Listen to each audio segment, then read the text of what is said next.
Hey there, ladies and gentlemen. What's going on? Welcome to another movie Battlegrounds. We've got, I believe, two newcomers today. At least two people I've never heard of before. So I can't wait to see how they turn out.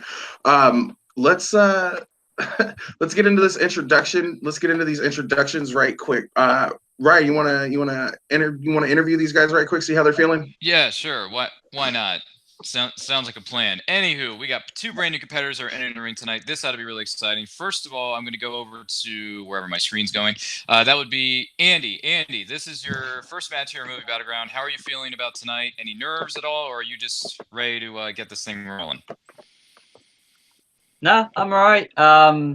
It's actually not tonight. It's early morning for me here, which is the best time to do intense movie debating, as has been said many times.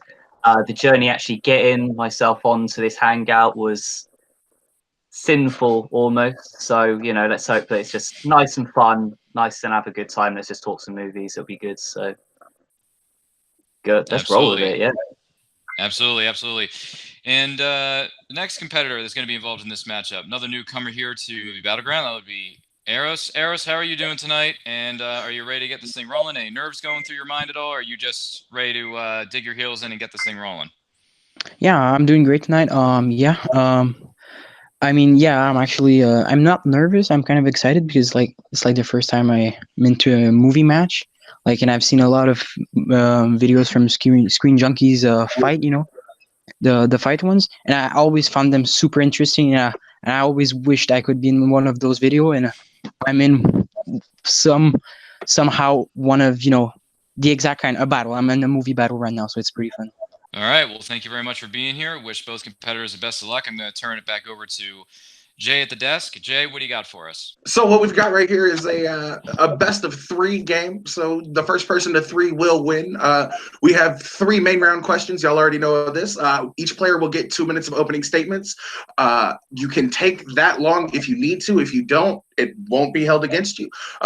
Before going at each other for 5 minutes of free form, of back and forth, then you'll both get a 2 minute closing. Each player has a one time only option to get a 1 minute extension during an argument of the question. So when a player asks for that extension, both players will argue for an extra minute. So instead of 5, you'll get 6 minutes. If you both ask for an extension on the same question, instead of 5, you'll argue for 7.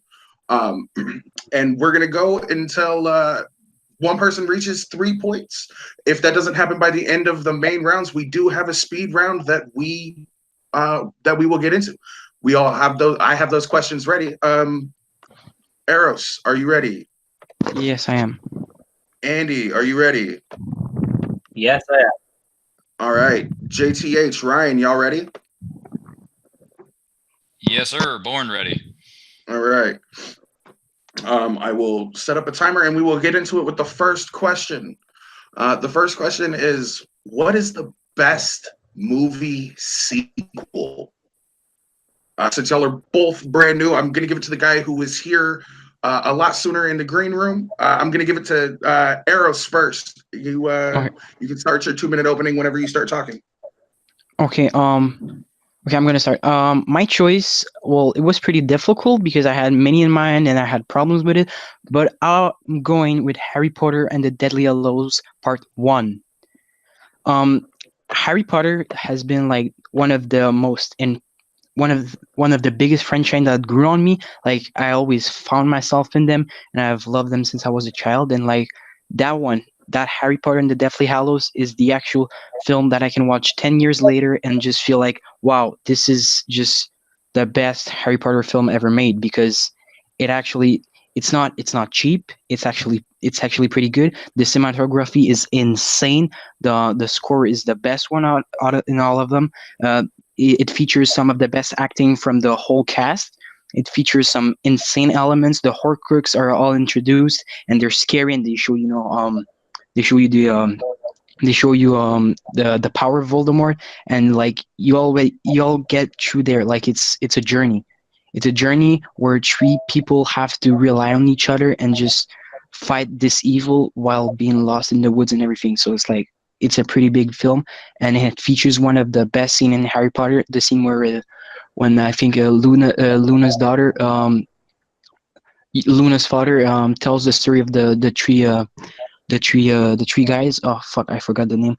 I'm sorry. It features the story of the, I think, the wand, the cape, and the philosopher's stone. And like I think this sequence was like the best one in all of the Harry Potters. And yeah, it's pretty much because it just took the franchise from a level of fantasy to like something bigger. The drama, the trauma behind every characters, and it just blew my mind away. It just blew me away because I'm a huge fan of Harry Potter, and I've never seen a movie in a franchise have so much impact on me. All right, so we've got a great opening statement from Eros. Andy, whenever you start talking, your 2 minutes will start. Yes, so I have chosen The Lord of the Rings, The Two Towers. Again, difficult choice. There's so many great sequels. There's a lot like The Dark Knight, Good, the Bad, and the Ugly. I don't know if that would count, but the reason I was sort of thinking Two Towers is because not only is it an amazing film, an amazing movie by itself, and that happens to be a sequel, it actually works as its job as a sequel. It's got one of the most expansive narratives to try and compete with in the history of cinema or in the history of literature even. It's taken 2 volumes out of Lord of the Rings, which is one of the most epic landscapes ever written. And not only has it taken that narrative, which is frankly almost impossible to deal with, they wrote their own language for the books. It has one of the most hardcore fan bases going. And Peter Jackson actually took a huge risk, and he actually edited that narrative in the films. So it's slightly different from the books. And yet, despite editing it, he's got 3 intersecting storylines that develop, challenge, and add to the characters in the story arc from start to finish, which was very difficult to do. They didn't have an obvious standpoint to work with. And at the same time, it has some of the best scenes. The Battle of Helm's Deep, which they chose to end that film with, is one of the best action battle sequences ever put to film, let alone in Lord of the Rings. Plus, you've got the competing arcs with Frodo and Sam going together with Gollum, the introduction and the development of Gollum and Smeagol. You have Merry and Pippin in the Tree place, which is great, and it really adds to those characters. And then you have the Rohan scenes, which are so tight and so dramatic. Every character gets their fair due. It's long, but it's never boring, and it takes this narrative landscape in exactly the direction it needed to without compromising anything that it potentially could have done. And that's 2 minutes. All right. Okay, so we've got Harry Potter and the Deathly Hallows Part 1 up against, that was the Two Towers, correct? I didn't misunderstand that? Okay. All right. Now we go into 5 minutes of free form, fellas. Be civil to each other. Don't talk over each other a lot, and don't filibuster. Time starts when you guys start talking. All right. Well, I mean, the obvious place I'd start is that I personally wouldn't call Harry Potter and Deathly Hallows Part 1 even the best Harry Potter and the Deathly Hallows film, let alone the best Harry Potter film or the best sequel. Frankly, I think it's kind of boring. You talk about a lot of the character introduction, the character development that's made. It has 6 films to do that, so the characters are fairly well rooted anyway, and they're about to get their comeuppance and they're about to get their arc. Part 1 really just acts as filler for that. It has some nice scenes, admittedly, but in terms of the overall narrative and where it goes, it stalls quite a bit, and it's not phenomenally interesting to watch when you know that the big sequences and the big arc endings are about to happen, and not a lot of them really come in that. Arguably, it's a long book to have to turn into film, fair enough, but like I say, so is Lord of the Rings. They've done that better. They've done that more expansively. They've created a narrative landscape and built a world which is far more believable, far more exciting, and just goes in much we're better. entering into the realm of filibustering. Let Eros get a word in edgewise. Yeah, the thing is, okay, maybe you can feel that way, but the thing is, the first Harry Potter movies were kind of pretty weird because we've never seen, how deeply what was behind their head the whole time. Like, they've suffered so much. They've had so much things going on. Harry Potter had like the most difficult life ever, and we can all see that in this one. In this one, he reveals everything he has behind his mind, and not only him, Hermione, Ron, everyone. We see the true side of everyone's story. Like everyone shows how they've been feeling since the start, and we get all those feelings all packed in one movie, and that's actually insane. Like we have a version of something that should have been done the whole time, but it never did this thing because they always wanted to, explore the magic and everything, but they've never focused on their characters as much as this one did. And the thing is, the next one, Harry Potter and the Deathly Hallows Part 2, it was groundbreaking. It broke the box office records. It broke everything. Everyone was just was enjoying it so much. It got amazing reviews and all. Why? It's because this one set it up. This one set it up perfectly. It was a boring movie to watch for some people because it didn't feature as much action or as much things as the previous one did, but it settled up for the sequel. It set up the sequel perfectly. So then after in the sequel, we could have just got action, and we wouldn't care because we all knew what was going on with every character, what they had in their mind and everything. We all knew what was going on because the last one introduced it perfectly in every way. Yet it did got boring. That was an issue from it, but I can get past the fact that it was boring because the score and the cinematography was just the most brilliant in every blockbuster film. I think it's like the best cinematography I've seen in every blockbuster film. I mean, like I say, there's some nice technical elements, but the fact that you kind of just said it gets boring and that's a problem, I mean, that's a huge problem. That's the cardinal sin of movies, and it's not something you get in many, if any, of the great sequels. And like I say, the character stuff, they've had 6 films to develop the characters and to set up the characters, and they do that maybe not necessarily across the entire narrative of a film, but in moments and between characters within the films. Harry and Sirius Black and the past and the development of that father figure in Prison of Azkaban, Harry and Snape and the development of his relationship not only with Harry but with James Potter as well as the films go on. There's a lot that they actually do explore, and it doesn't have to be all confined into one film. Minute. Is it legitimacy in any way? Sorry, were you just calling out the... Yeah, can I talk? Yeah, of course, yeah. Yeah, okay. Okay. When I said boring for some people, because for me it was definitely not boring. It was the complete opposite of it. It might be boring for people who didn't actually read the book, because if you read the book, like you get this whole universe and you can feel to it, and you can be like, okay, they finally adapted better than the previous ones, and we can actually see our characters for real. Like I'm still going on emotions and all, and that's because that scene with Hermione when Harry dances with her, it shows so much. This film contains some of the best scenes, the most intense scenes, and the scenes just reveal everything. And it's only boring because it doesn't have as much action as other previous films. Well, I mean, aren't all pretty? There's a lot of movies that are quite boring, but they're not. That's 5 minutes, fellas. So now we will go into closing arguments. We start with Eros, so we're going to start with Andy this time. Andy, you've got 2 minutes as soon as you start talking. Like I say, I think there is equally as much character development in the Two Towers as we get in Deathly Hallows Part 1, and it's not done without the servicing of anything previously. It's balancing world building, multiple species, races, languages in this huge expansive world into a narrative that goes from start to finish in an exciting manner in 3 different timelines. I think it's an incredible achievement by Peter Jackson to create one of the best directed fantasy worlds of all time in a compelling way that doesn't necessarily dismantle the fan base that it had before going into it. And that's why I think it does the best job as a sequel in a series ever. The thing is, I think the difference between the two is that Harry Potter has 6 previous films behind it. Eros, hold up. Hold up. Was that the final portion of your statement there, Andy? Yeah. Okay. So now, Eros, no, you're good, but now you've got 2 minutes for a closing statement. Wrap up everything. Why your movie is the best sequel, and a nice little bow. Nice little package. Put a bow on top for me. Okay, perfect.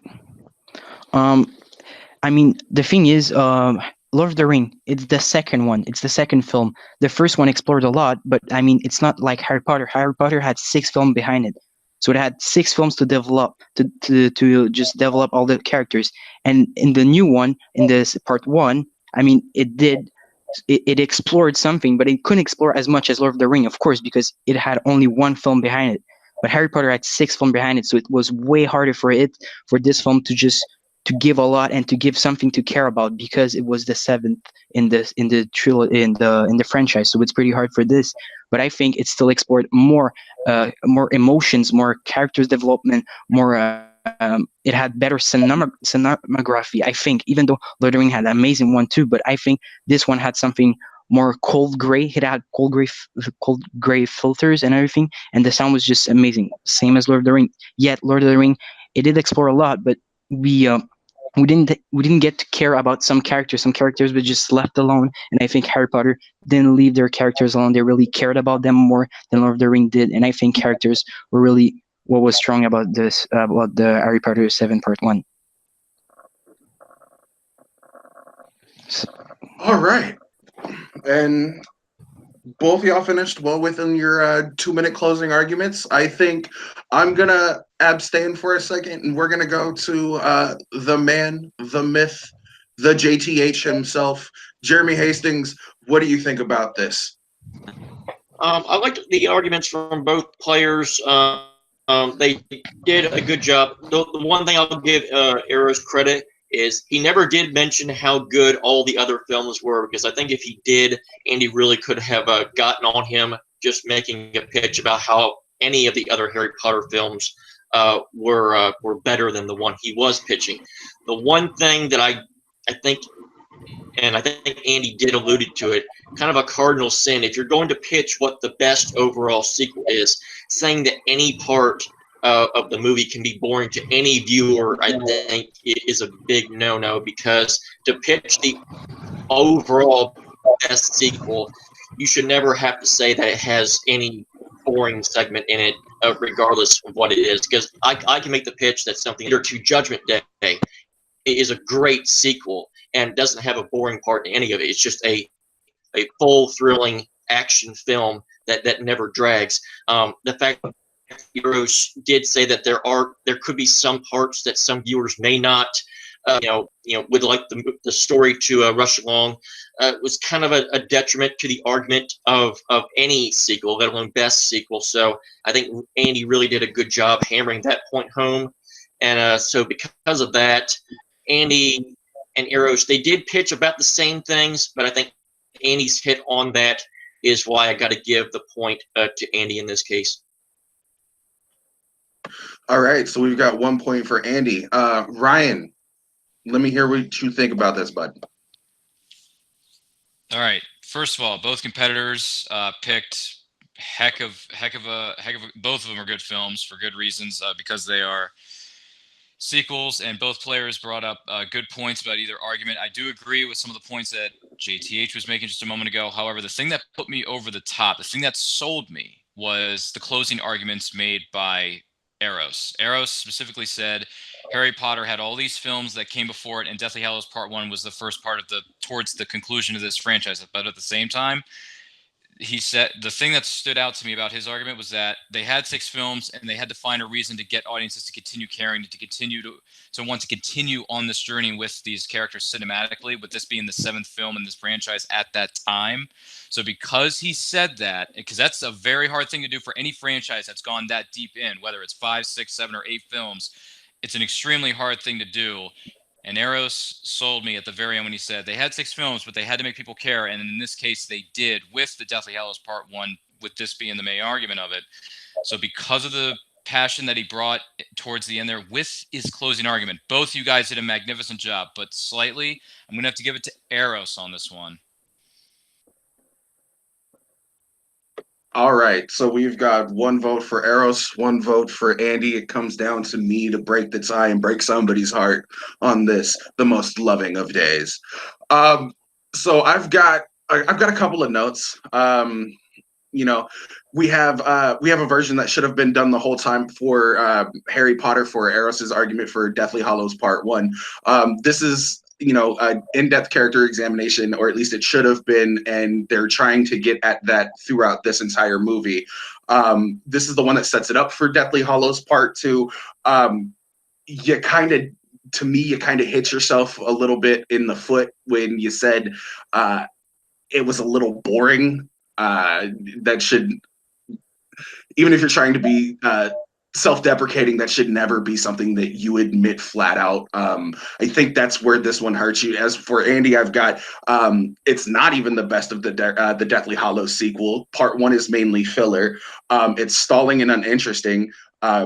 You said it was boring. He reiterated that and kind of landed a very big blow. He also said that they had 6 films to set up all this character development, and they waited until the last 2 to try to shoehorn it all in there. I think just for that reason alone, I'm going to have to go with Andy on this one.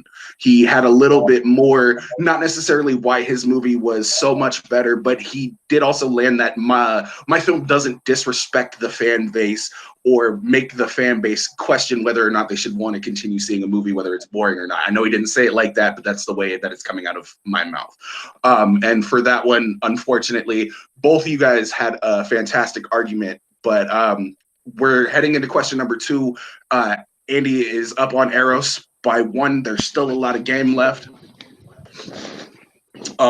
So question number 2 is, what will be the best non-franchise movie of 2019? Yeah, as soon as you start speaking, bud, your time will start for your 2-minute intro. Okay, so I have gone with this was actually really tough. I've gone with Once Upon a Time in Hollywood.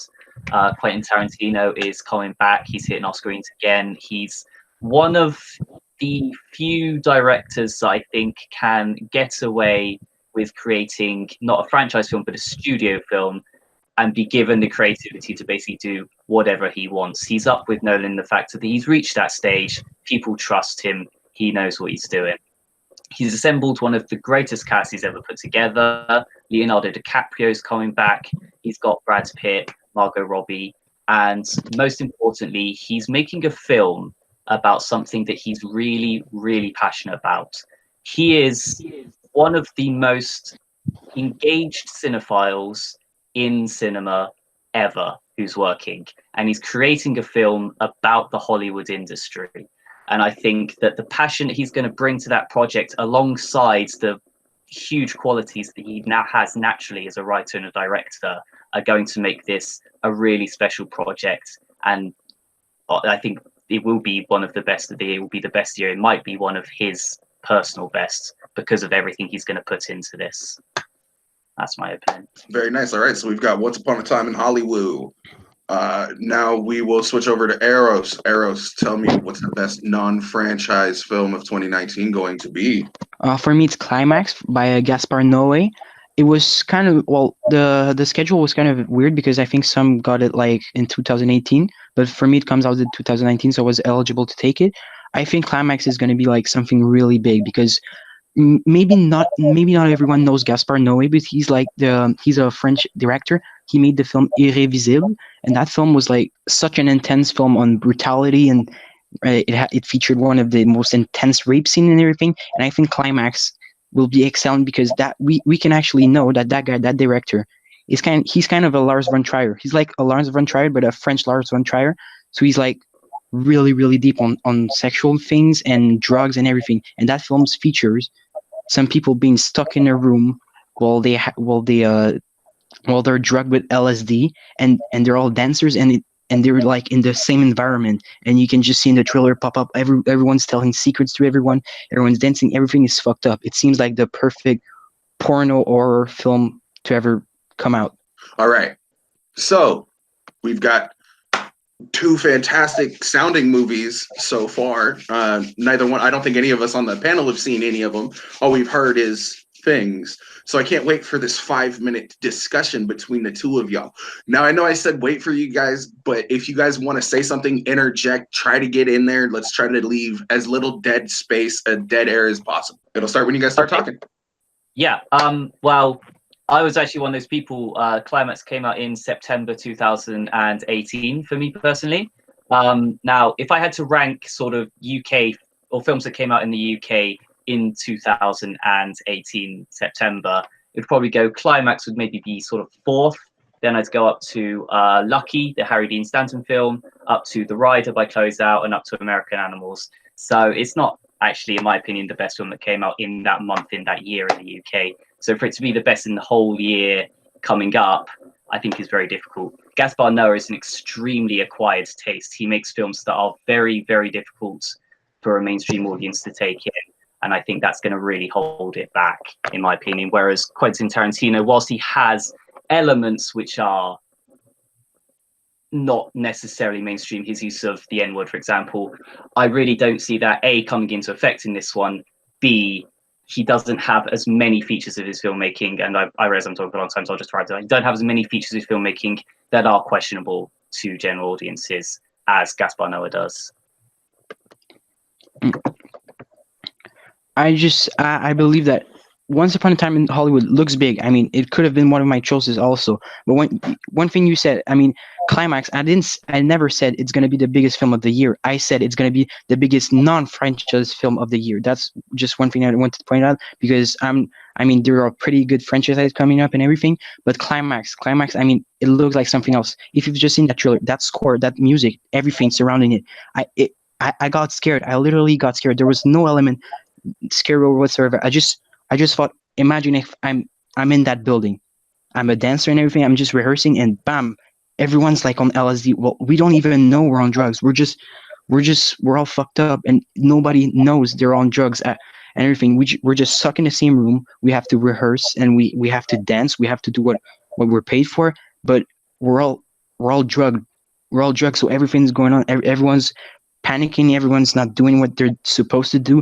Some of when they started dancing in the trailer, I mean, it's beautiful. It's all gory. It looks like a horror movie, but it's not. It's just them exploring, trying to rehearse while they're on drugs, and it just looks like something else. And I mean, it had some scenes where they were in the snow, where they were outside of the building. I'm just wondering what's going on. What are they gonna do? They're all drugged.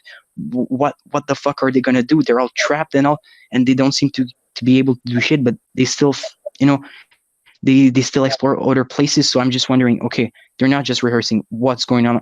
I want to know what is going on inside their mind, and what are the dialogues are gonna be. And it just seems so interesting. And I know that Gaspar Noé is like one hell of a director, and he's really good on everything with human emotions and the union between some characters and everything. So I'm just really hyped for this one. I think you maybe had a slight because you were talking about the biggest film a lot, and the question's really the best. Climax could be quite big in terms of the color and the way it's set out like a dance video. It could have quite a good scope to it, but is it going to be the best? I think it's going to be far too difficult for a lot of people to swallow for that to be the case. I think if you're looking for something to explore, I really want to see how Tarantino is going to explore his passion, filmmaking, Hollywood. I want to see how it explores the relationship between the Sharon Tate murders, which is going to be a part of this film. I want to see how it explores the relationship between these two characters, which almost sounds like it's got a Paul Thomas Anderson vibe to it. It sounds like it's got a Boogie Nights Magnolia vibe to it. And it's going to be that sort of odyssey, looking between different storylines, looking between different events, and bringing them together in a way that has extreme narrative structure, which is also something that. Oh, that's 1 fine. minute. Sorry. Oh, 1 minute. No, you guys got also, to. Okay, we all have them. I think that once you said like it's not going to be as big. Of course, it's not going to be as big. I mean, Climax. It's like not even it doesn't even play in every theaters. But since Tarantino got a good reputation, this film is going to expand everywhere. But I still think that in 10 years, more people will remember Climax for being something more artistic, something more unknown, something more of a mystery. A film that not many people saw, an hidden gem. Yet Tarantino's film, I mean, we've seen so many great stuff from him. I mean, the expectations are going to be high, and if Once Upon a Time drags down somewhere on the line, it's going to get butchered. It's going to get hated by the fans and everything, because there's so much hype towards it. There are so many people who want to see it. Well, on Climax case, there's time. most cinephiles want to see it. And that is time. All right. So another two really great arguments. We started with Andy this round. Let's go to Eros for his 2 minutes closing. Your 2 minutes will start as soon as you start talking, bud. Okay. Yeah, I think that personally Climax will be something huge, not for mostly cinephiles, for mostly people who want to go see that film, not people who are just going to go because everyone's going to the same film. Like, everyone's going to go to Once Upon a Time because it's Tarantino, it's something big. Even people who haven't really watched Tarantino film are going to get dragged by their friends and everything, just go see it because it's going to be something big, it's going to open everywhere and all, and it's going to make money.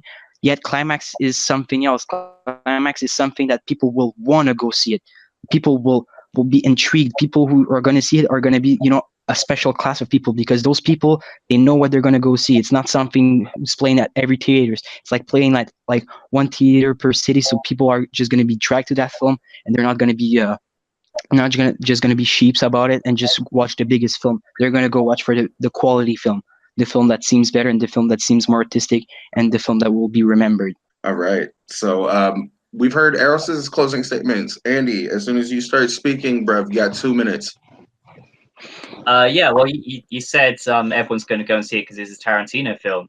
Damn right, that's why everyone's going to see it, because Tarantino has earned that right by being a master filmmaker, and there's no reason to doubt, there's no missteps in his catalogue to doubt the fact that this is going to be another huge hit for him. It's not going to be something that panders to the mainstream audience, because it's not going to be full of special effects, it's not going to be full of franchise characters, superheroes, anything of that. It's going to be two real people going on a journey to find something that they believe in, to find something that they are on a journey for. So it's going to have much more nuance than the average sheep film that you refer to, because it's not all blockbuster visuals. It's being done because it's a storyline, it's acting, and it's someone telling a compelling narrative they have done throughout their career, and that is why they have the following, not the money, not the hype and the backup. Two very good arguments, two amazing closing arguments. We went to JTH first last time. Ryan Premison, we will start with you right now, bud.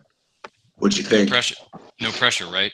Anyway, both competitors brought some good cards to this table. Really, really impressive, especially coming off with what Andy said about Tarantino and how this film could really, really be really good and showcase the director's true passion about filmmaking and how the process is made and how it goes down. Eros, on the other hand, brought something to the table that I never heard of this. I'm not familiar with this title. I'm not familiar with this director. I'm not familiar with this person's work, but at the same time, Tarantino is a name that a lot of the movie-going audience knows. This person's name is someone that I don't think a lot of mainstream audience, especially the mainstream audience, may not know about. They may not have heard about this film. And if you want to see something that's going to make an impact in a new year, whatever year it may be, you want to see something that has a good premise, has a good style to it, something that's a little different, a little bit different flavor, because we've seen films that have been set in the 60s and 70s during the tragedies where the Manson murders were taking place and all that stuff, and we see period pieces about that. But this climax thing, Eros kind of really, in a way, piqued my interest, because there's always room for a film that can mess with your mind, a mind blank, insert curse word there, if you know what I'm saying. So it's very, very interesting. I like what Eros said. He made a pretty good argument. So, and I admire some of the creativity he threw in there with what this director is capable of and what the film could potentially be capable of, and giving something for the audience to talk about, speak about, debate about after they had seen the film. So I'm actually going to go with Eros on this one. All right. All right. We'll jump over to me before we jump over to JTH. I got a couple of notes from both films. It's not going to be as big and won't play in as many theaters or every theater in town. So it's going to be one of those things that you have to search for if you really want to see it. Was one of the things that Eros said that really stood out to me. And, but people are going to go to this film because they want to see something out of the ordinary. They don't want to see just a mainstream. That was a very compelling argument. It might have hurt that it won't be in every theater.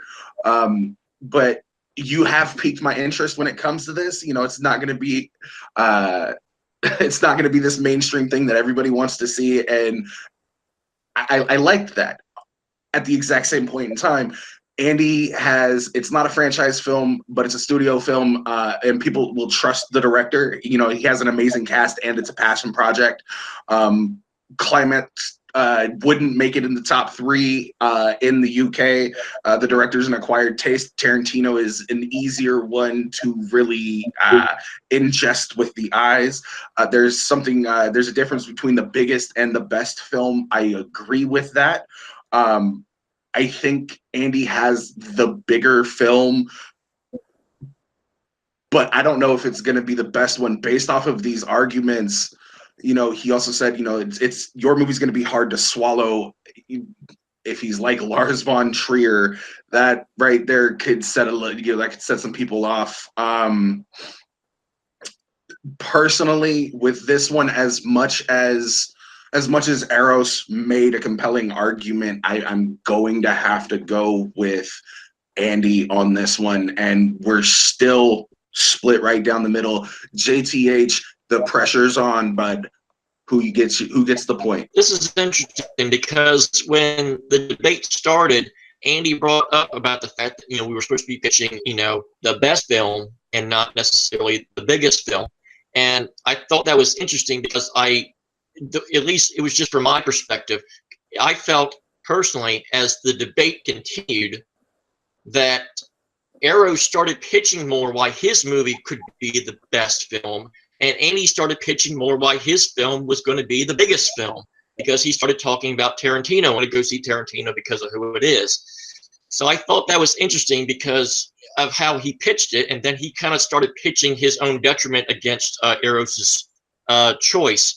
The other thing that kind of caught me by surprise that I didn't think was going to happen is that Eros kind of used the Tarantino argument against Andy, saying that, yeah, it's Tarantino, but because it's Tarantino, we've now built up all these expectations and this huge cast that our expectations may never be reached. And because of that, can we really believe that it's the best film, even if on paper it could be? That was something that I wasn't expecting. And in the end, I think a movie like Climax, which me personally I had never heard of, Eros's pitch, as Ryan and Jay himself alluded to, really piqued my interest, because this is a movie that I had never heard of. I never heard of the director, as was mentioned, and it really makes me curious about how this film is going to be. Now, can it be the best film? Maybe, maybe not. But the fact that Eros, as the debate went on, pitched why it could be the best film, even if it's not catered to a bigger audience. The ultimate question was, what was the best film? And I think Eros at the end did a slightly better job of pitching why his film could be the better film. So because of that, I will slightly give the edge to Eros in this question. But it was a very good argument by both sides. All right, very nice, very nice. So we now have a tie, which means regardless, we will be going into the speed round. Fellas, your last prep round question, and this is a doozy.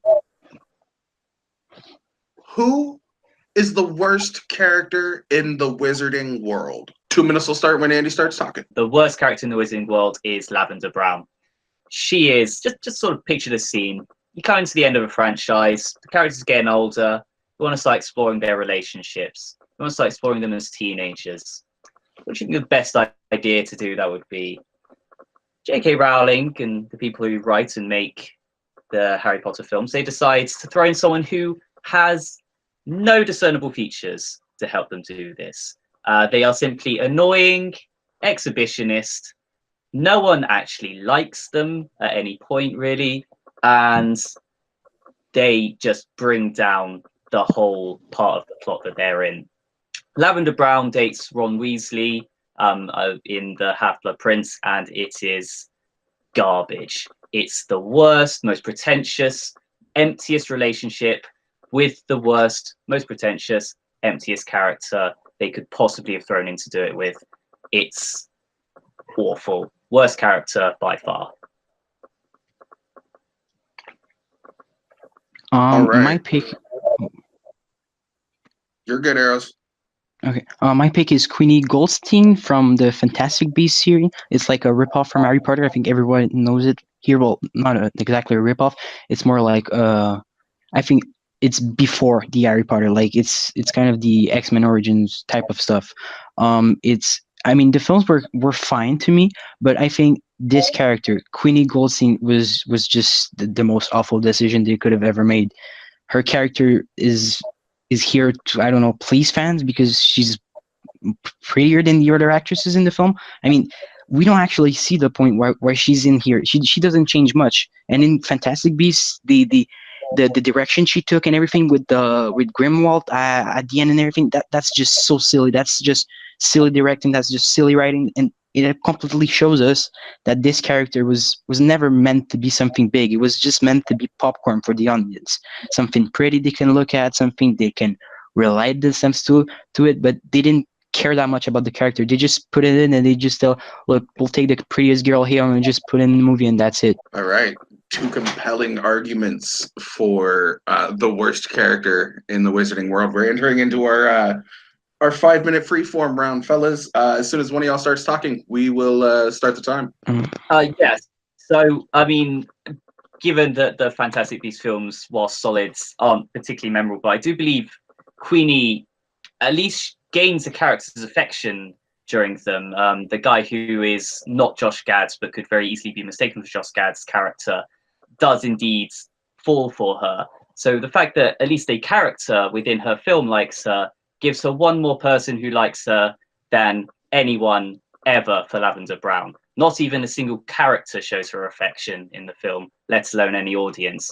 Plus, her actual plot dynamics are nondescript. They don't exist. She's just there for show, and that's it. Queenie is a version of Lavender Brown that they have, albeit narcissistically, slightly improved on, very smishingly, but at least it is something. The thing is, I mean, Lavender Brown can be bad, but even though she's like she's just, even though she's terrible, I mean, we see her like what 10 minutes in 8 movies, in like 10 in a franchise who has 10 movies. We see her for less than 10 minutes. Like, okay, she can be bad, but she won't change much to the film. Queenie, she's like one of the primary characters. She's like the third biggest character in the Fantastic Beasts franchise. And I mean, that hurts a franchise when your character is that bad and has such a big role. I mean, there's something wrong. Lavender Brown just has small moments and everything. And she has terrible.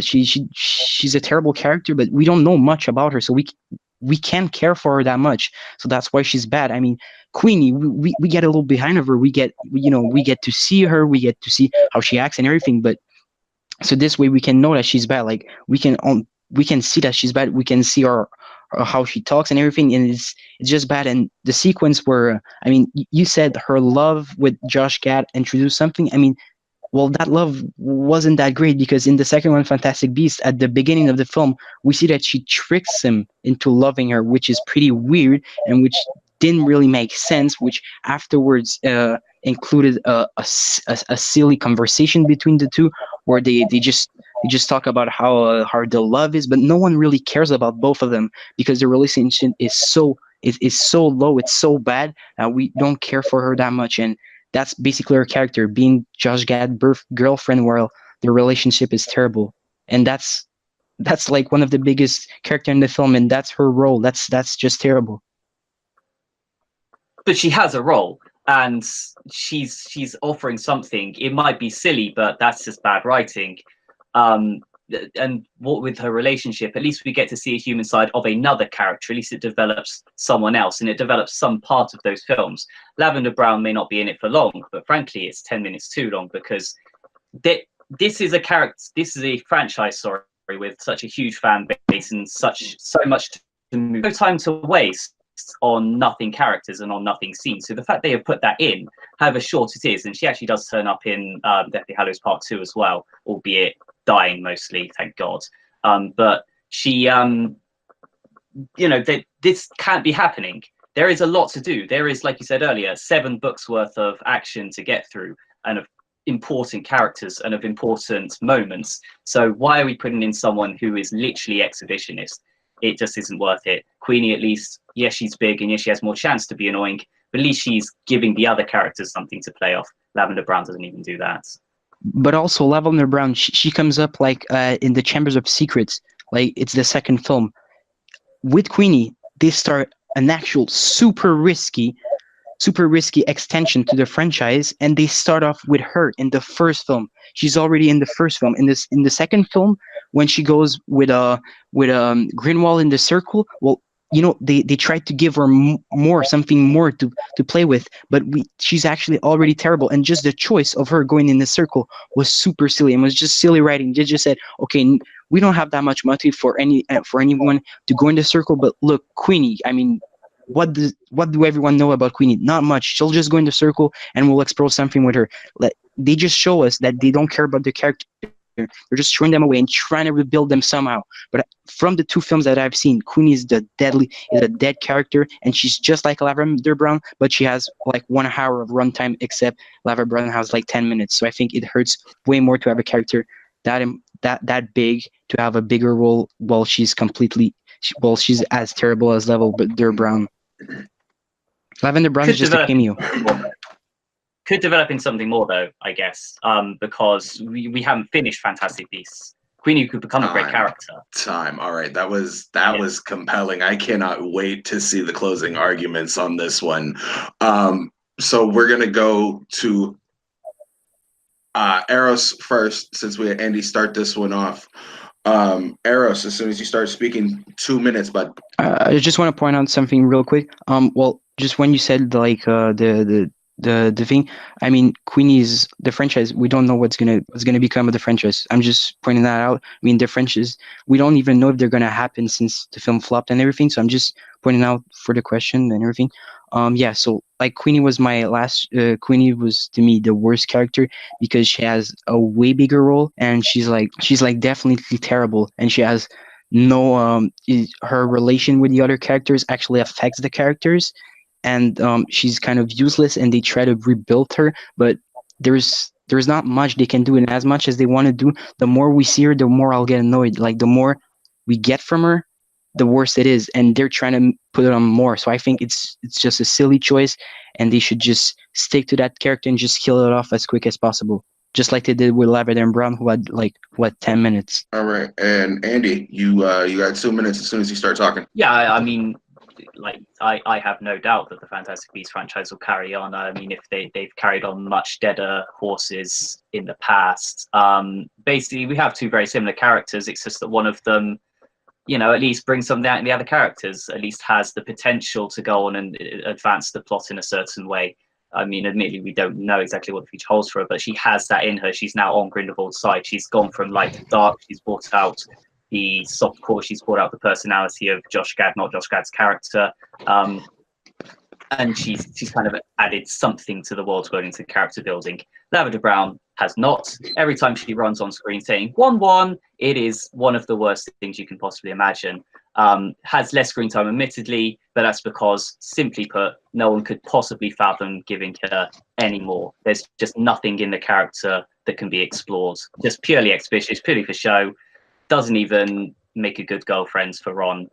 It's just getting in the way of the relationship between Ron and Hermione that we all want to see, and is an actual teenage young adult relationship that can be explored properly. It just blocks that completely. End of statement. All right. So we will go to me. I have some statements to make after the fact. This is really tough. I've kind of battled a similar question. Y'all both did incredibly well with this. It is difficult kind of to pick a tertiary character or a third or a fourth character and argue why they're bad, because both of them don't really get competing amounts of screen time, whereas so Eros picked Queenie, who gets quite a bit of screen time and has given me a laundry list of reasons as to why she is just a terrible addition to the film, let alone a character. Andy did the exact same thing with Lavender Brown, but she only has like 10 minutes of screen time. This one is incredibly difficult based on what I've got right here in front of me. I'm gonna go with Eros on this one. He laid it out just a little bit harder, in my opinion, as to why she was not the greatest of characters in the first place. So Eros gets my point. We will jump over to JTH, get JTH's thoughts and feelings on this, and see where we go from here. See, this is interesting for me because as a person like myself that doesn't follow the Harry Potter actually allows me to actually listen to the arguments a lot more and kind of grasp from their perspective why these respective characters would be the worst in this universe. So we're paying attention closely to all the reasons that were being given, and when that his character, is a major part of this new Fantastic Beasts franchises that I've never really had any interest in watching, and the pitches that he makes as to why the character is so flawed is kind of a reason why a person like me wouldn't really have a vested interest in ever seeing him in the first place. And I did like also the fact that Eros did take some shots at Lavender Brown, saying there's not enough screen time to really grasp if that character is truly the worst. I like the comebacks that Andy was saying about, there's a reason why, because there's just no relevance to it. But I think ultimately Eros's pitch about the fact that it's just a major character and there's nothing there and things are just done for no reasons at all, just for the sake of just getting to plot B with really no substance from plot A, to me was just too much to ignore. And that's why I think I got to agree with you on this, Jay. I think I got to go with Eros on this. That's understandable. Thank you very much for your input. We've gotten through the main round. We is Eros 2, Andy 1. Like I said, it is best of 3, so anything can still happen, and we'll get into speed round question number 1. And I will go over those rules as well. So your speed round will consist of up to 2 questions. The first question of the speed round, players each get 30-second opening statements followed by a 15-second rebuttal. Followed by a 15-second rebuttal.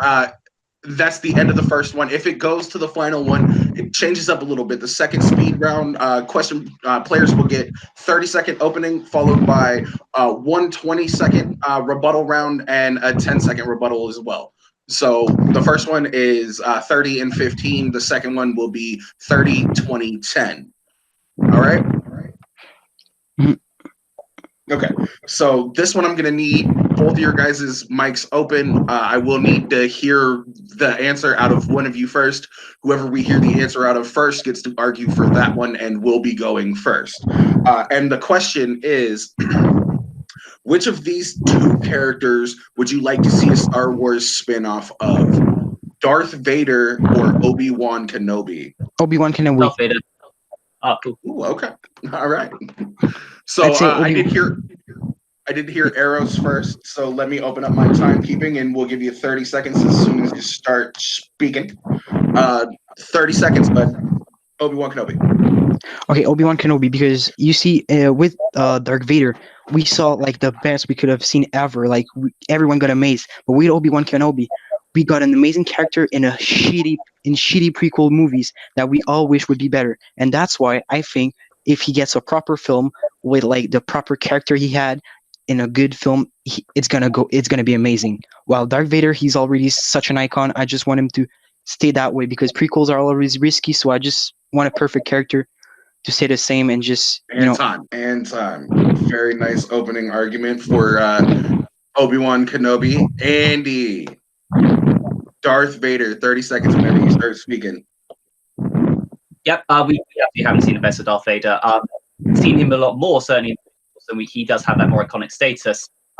We've seen, again, his origin again in those shitty prequel films. The best we've actually seen of him is in Rogue One. That is one of the only times where we have seen the full power of his capabilities, the full reason why he is such a figure in that universe. That needs to be explored. We have an iconic figure, but we don't know how he got there necessarily. We've only seen that small bit. So making a prequel for him would be risky because we've seen the best of him in a prequel in Rogue One. So we want to see more of that power. We want to see more about how he got to that iconic status. Time. All right. So this is where it gets tricky, guys. You got 15 seconds. Why is your movie the one that we need to see? And Eros, whenever you start. Obi-Wan Kenobi. Everyone wants Obi-Wan Kenobi. We all want Ewan McGregor to come back and just blow it away. We want to see this character because we've seen some things about his character and it's amazing. But Darth Vader. The thing is, he's a mystery guy. We've the helmet. When we see him behind the helmet, we all get like super excited because he was such a mystery guy. And oh fuck. Time. Andy, whenever you're ready. There's much more risk of a prequel if you're doing a mystery character, and because the clamour is so strong to see that Obi-Wan film, going so in depth into basically making up this entire prequel story is going to be a massive risk, and there's much more chance to blow it. With Darth Vader, you just got to show how he got there as a badass. It's much easier. It's going to be much more action. There's going to be a lot more excitement. Time. And ooh, my God. All right. We'll go to the man who really didn't get a say after that last question. Ryan, the faces you're making, bruv. Put some words to him, please. Man, oh, Star Wars. Wherefore art thou, Star Wars? All right. Great arguments by both of you. Really, really good arguments, even though you had a really small time frame to make those arguments respectively. But man, this is tough. It really is. Obi-Wan Kenobi, Darth Vader. Oh, so tough. Obi-Wan Kenobi, I just feel like we've seen bits and pieces of a little bit more of his story, even though Darth Vader has been done so many times, and I'm kind of just I'm over both characters. Like in a way, I want something fresh, but at the same time, there's a little bit of a mystique to Darth Vader there. There's a little bit more that I want to explore a little bit, especially with some of the graphic novels I've read over the course of time. And Andy brought up some good points about that character and how he's only been really featured the best in Rogue One, which was a badass scene, even though it was, I didn't want the rebels to die, but I understood why. It's Rogue One, guys. You pretty much know what's going to happen in that film. Oh my gosh, I'm going to give it to Andy. You sold me, man. All right. Sold me. Give me all my money. Give him all of my money. Give it to Andy.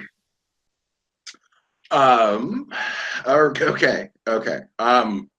In all fairness, I won't go next. I will actually send it over to JTH. We're just going to go backwards this time. JTH, wow me with what you have in your mind, my friend. Well, yeah, I was going to say thanks a lot because I was hoping that you would go first because I don't have a whole hell of a lot. This is interesting because Andy, I thought, missed a golden opportunity when he talked about, the character that we see. The YouTube series, the Shards of the Past, talking about how much pub that it got and how much interest that it got, which really I think could have been the real bullet point to this argument, but he didn't bring it up. At the same time, I think he did use the mystery element to it. Well, I will say that Andy did use a good job using the mystery element to pitch why Darth Vader is the more interesting story to go forward with, because Obi-Wan, yeah, we haven't had a whole lot when it comes to the movies, but pretty much seen all we do need to see, even though I think another spin-off with Obi-Wan would be interesting. The fact that the mystery element of what Andy pitched is always an interesting take on how we can expand the character going forward. So I do agree with Ryan. I'm going to give the edge slightly to Andy. And with that, ladies and gentlemen, we are tied. We are going into the final question of the speed round today. And that would be, what was the worst Best Picture Oscar winner? Tom Jones. Last year's Shape of Water. I know it's a hot take, but yeah, I'll go with that one because I haven't seen all of. And Andy spoke first again. So the second speed round has 3 portions to it. You get a 30-second opening, a 20-second rebuttal round, and a 10-second rebuttal round. So you have yourself a little bit more time to compose a better. And Andy spoke first with Tom Jones, so we will be going with Tom Jones first as soon as you start speaking. 30 seconds. Okay, so don't worry if you've never heard of Tom Jones, because a lot of people haven't. 1963 winner. It's had no cultural reference. It's had no relevant. An old English film with dialogue with a bad script, very bad set design, lots of random sword fighting. It's boring. No one's ever had a chance of remembering it. In the decades that had multiple iconic pictures, that was a horrible one to choose. Boring, no relevance whatsoever. All right, and time. Very nice use of your time. And now we will shoot over to Eros. Eros, as soon as you start talking, you got 30 seconds. Shape of Water. Okay, so yeah, I took Shape of Water. I have to say I did kind of like the film, but I mean, it's kind of unnecessary. It displays a lot of disgusting and it's non-necessary violence. The violence, as much as the actor gives a good performance, I mean, he's just so evil for no reason. There's no background story. I think the film doesn't explore much towards its character. It just explores a beautiful fish and a love story between those two. An impossible love. Ooh, okay. So this is 2 of 3 now. Andy, as soon as you start talking, 20 seconds. The Shape of Water is an absolutely lavish, beautiful film. It goes through multiple genres: sci-fi, romance, drama, Cold War political thriller. It does all of those, and it's not the bog standard best drama. Tom Jones's people in wigs fighting with swords. All right. And I assume that with that, you're done with your statement. All right. Eros, 20 seconds. Shape of Water, as soon as you start talking. I think Shape of Water might be a good film, but I mean, for winning an Oscar between there's films like Call Me by Your Name, Phantom Thread. I mean, this one, I mean, the girl gets a relationship with a guy when she feeds him eggs. I mean, okay, maybe it's a metaphor for the film, but I mean, it's eggs, and she just falls in love with it right afterwards. Oh, fuck. Time. All right, so we have one last 10-second round. This will fly by, gentlemen. As fast as you can, get as many syllables out.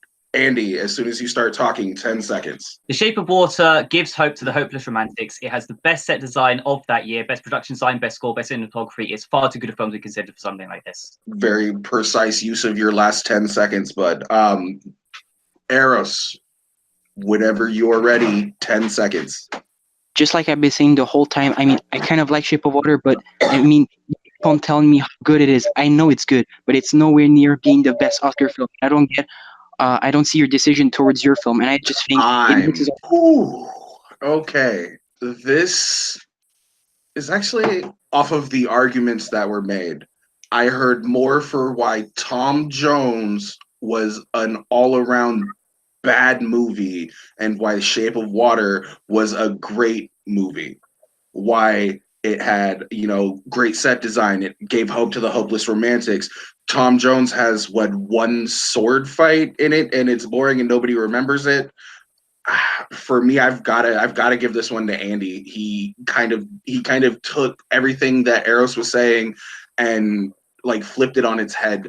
I'll shoot over to Ryan P. What you got for me? Yeah, this was a really tough question for these competitors to answer, but yeah, I pretty much echo everything you said. Andy just kind of tore through Eros' argument. Like, The Shape of Water is actually a great film, whereas Tom Jones, no one's ever heard of it, no one's ever enjoyed it. It's pretty bad. It's forgettable. It's in a sense, it's hot garbage. So I'm gonna give it. I say it all the time, guys. You'll get used to it over time.